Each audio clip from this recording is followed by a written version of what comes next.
Hi, and welcome to Bible Study with Friends, where our goal is to show and grow a passion for studying God's Word. I'm here with my friend Ricky today, and we're starting a whole new series. The series is about the book of Acts, Acts as the action, the book of action, and we're going to be looking at that today. In fact, specifically today is our introduction, our very first thing, and we're going to look at the writer of the book of Acts. And we're going to be talking about that today when we come back. So stay tuned.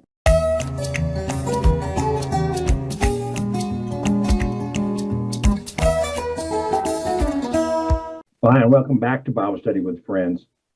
I'm here, as I said, with Ricky Allison, and Ricky is in Tennessee and I'm in Utah, and we are continuing our fellowship together. This is a real Bible study with friends, and we've decided to invite you to sit in.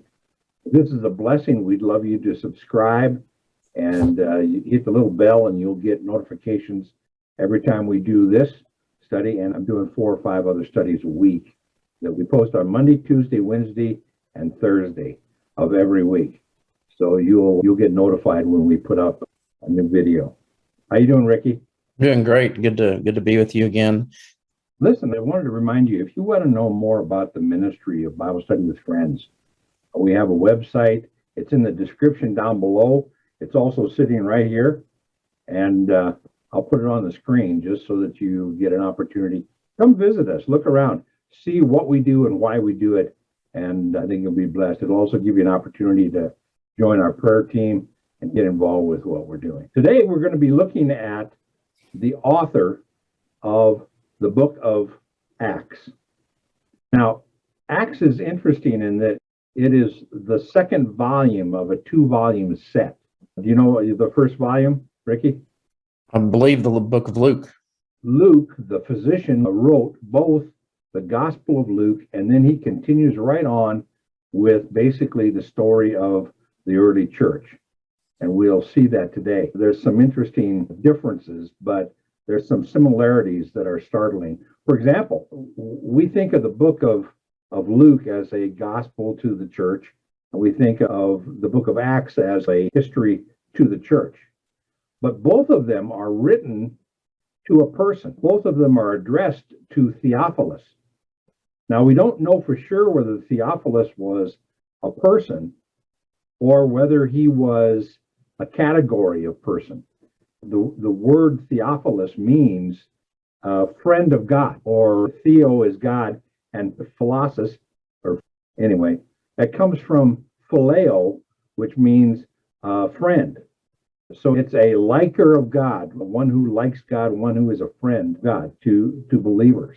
So we don't know whether this was meant to be a category of all believers or was a specific Greek man named Theophilus. We just don't know. He doesn't show up anywhere else. But I want to give you very quickly, I want to give you some highlights of the man Luke and his writings, and then we'll switch over to Acts here. But I'm going to stop here, and I'm going to change the sizes on us. Okay, now I'm going to put this up on the screen. I'm going to talk through it, but we're not going to stop and look up all the verses.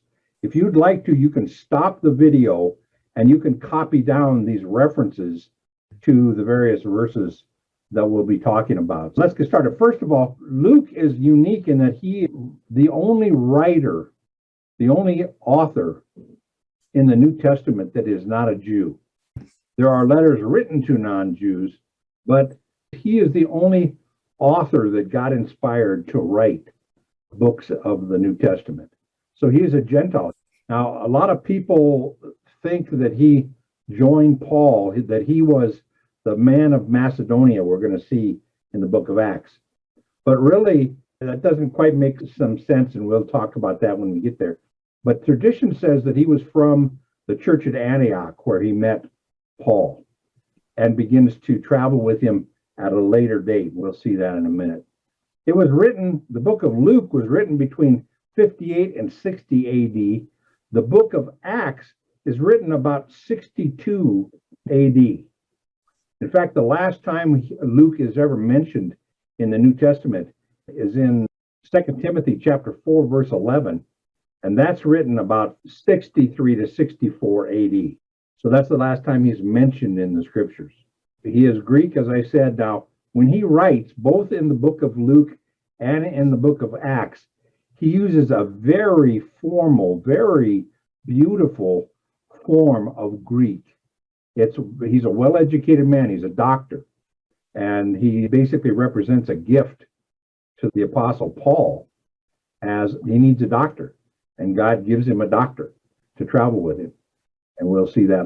In Colossians chapter 4, verse 14, talks about him being a doctor. He's a Gentile. He's a friend and a companion of Paul. We see that in Acts 16. We're going to see that in a minute. And he's a second generation believer. So like me, he never personally met Jesus. And like you and me both, Ricky, that Right. he represents a second generation believer who investigates Jesus.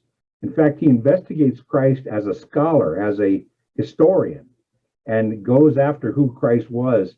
And he's not an eyewitness to Jesus at all. In fact, he says that in Luke chapter 1, verse 2. He went to Rome with Paul as part of the first imprisonment, and he stayed all during the first imprisonment. That's written in Philemon chapter 1, verse 24. And Colossians chapter 4, verse 14 mentions that he's there with Paul. And tradition says he was martyred between 75 and 100 AD. He's quite young. In 60 AD, when he writes the book of Luke, and in 62 or 3, when he writes the book of Acts, he's got to be a fairly young man because he lives another 15 to 25 years. So he's a fairly young guy and well-educated Greek. Now, I want to show you an interesting change between the book of Luke and the book of Acts. In the book of Luke, he is writing as a historian, a researcher. In fact, he says, I interviewed people and I got all the facts, and he writes it down chronologically. That's what's great about the book of Luke. All right. Now, something changes in the book of Acts, and I want to show you.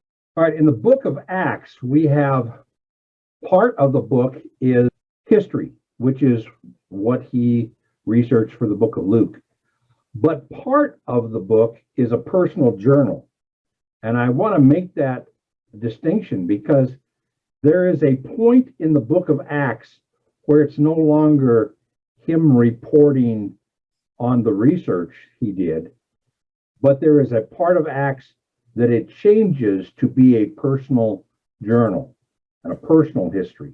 And I want to turn to that real quick.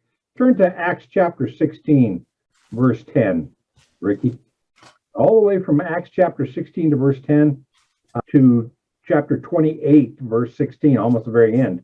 It all has what we call the we section. And I want to introduce that. Acts 16, verse 10. When he had seen the vision, immediately we sought to go into Macedonia, concluding that God had called us to preach the gospel to them. Now, you notice that we? Right, yeah. Now, that's the first time in the book of Acts that the word we is used in that context. That's why I don't think he's the man of Macedonia, because that context in chapter 16 is talking about Paul sees a vision of the man of Macedonia and decides to go there. And it says, and we went there. So I don't think he was the man of Macedonia. There are some that say he is, but tradition says that he met in Antioch and was traveling with Paul from this point onward. When Paul was going to go into Greece, he decided to take a Greek with him and a Greek doctor to boot. So we followed that. That make sense? Yeah, definitely. Because, you can see in here that a lot of from chapters 1 through 15, there's a lot of he said to them, and they did this. Yeah. And there's a lot of Barnabas and Paul did this, and the church in Jerusalem, they did this. But all of a sudden, in chapter 16 to the rest of the book, we is used. And that's when the book of Acts stops being a historical research paper and more of a personal journal of what it's doing. And it's good to keep that in mind. Now, Acts has a number of structures. You could call it the Acts of the apostles. Some do. It may even be in your Bible, Acts of the Apostles. But actually, there's only a few apostles that it actually follows. It follows Peter and it follows Paul. And that's basically the history. So it might be better to call it the Acts of the Holy Spirit, because in 28 chapters, the Holy Spirit is mentioned 55 times in 28 chapters. So it's really the Acts of the Holy Spirit or the Acts of the early church. You could call it that. But to call it the Acts of the Apostles is a little bit lacking, because the rest of the apostles are hardly mentioned. Yep. So we're gonna take it from that aspect of this is the Acts of the early church. Now I want us to turn, and we're going to see our outline here. The outline of the book is given to us in verse 8 of chapter 1. And it says this: but you will receive power when the Holy Spirit, the Acts of the Holy Spirit, has come upon you, and you shall be my witnesses both in Jerusalem and in all Judea and Samaria and the uttermost parts of the world. And our overview that Ricky and I are going to do, our overview of the book of Acts, is going to follow that outline. And we're going to talk about the highlights of this progression, this action through the world. This action of, it starts in Jerusalem. Jerusalem goes from Acts 1, verse 1 to Acts 8, verse 4. That is about the church and the actions of the gospel going out into Jerusalem, just as it says in verse 8. Then Judea and Samaria are lumped together because there's some mixes between the two. Judea and Samaria happens from Acts chapter 8, verse 5 to Acts chapter 12, verse 25. And then the remotest parts of the earth basically is the story of Paul going out and doing his missionary journeys, 3 missionary journeys. And we'll look at those when we get there. But that's from Acts chapter 12 all the way down to Acts chapter 28, verse 31. Basically, the history of the church going to the remotest parts of the known world.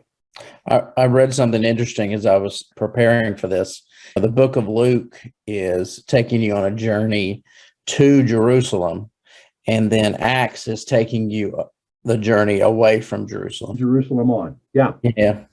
And the Great Commission, both in Matthew chapter 28 and in Acts chapter 1, verse 8, start in Jerusalem. The Holy Spirit, this starts with Pentecost. We'll see that when we come next week. But then it moves out from Jerusalem to Judea, the area around that, to Samaria, the next area, to the remotest parts of the world. And that's a broad thing, but that's how the book of Acts, basically, the pattern it follows. And we'll see that when we come back. So that kind of sums up what we're going to be doing with the overview of the book of Acts. Rather than try to do it verse by verse, it would take us forever. But does that make sense, Ricky? Yeah, definitely. Now, yeah. Did you have any other observations about Acts that you'd like to make? I think it's interesting there. Do we want to get in the text here at all, or just the overview? Just the text of verse 8. We're going to get into the rest of the text next week.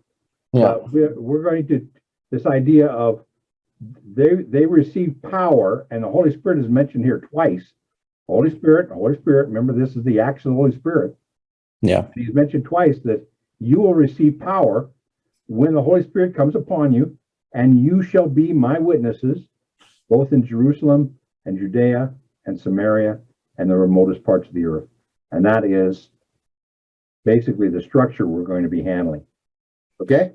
Yep. And this is no longer just a Jewish faith. This is taking it from the Jews to the remotest part of the earth. So yeah. I think it's really cool that a Gentile is the one that wrote this book, because that's what's happening here. It's still for the Jews, but it's also for the Gentiles. And Luke doesn't become a Jew. He stays a Gentile.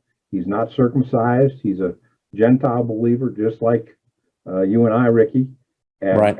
And he gives a history of the growth of the church from Jerusalem expanding out And it's cool that God chooses a Gentile to record the ministry of the Holy Spirit to. Yeah. And also, I think it's cool that you mentioned that he was a second generation Christian, that he didn't actually see Jesus. And that's what he's telling them in verse 8, that you're going to be my witnesses from Jerusalem, Judea, Samaria, and to the remotest part of the earth. You're going to take this. And one of those people it was taken to was the author of this book. We see that Luke, as a Gentile writer, all the other writers in the New Testament, they may have written to people who had never met Jesus personally. But all the other writers, Matthew, Mark, John, James, Jude, Paul met him on the road. So they all met Jesus, except Luke is a researcher who approaches this as you and I would. Who's this Jesus? And he investigates, he becomes a believer, and travels as a missionary with Paul and ministers to a missionary in the person of Paul. And we'll talk about that as we get there. I hope you were blessed. I hope you subscribe and comment. I'd love to hear that. And in the meantime, we'll continue on in our overview of the book of Acts next week. So God bless you.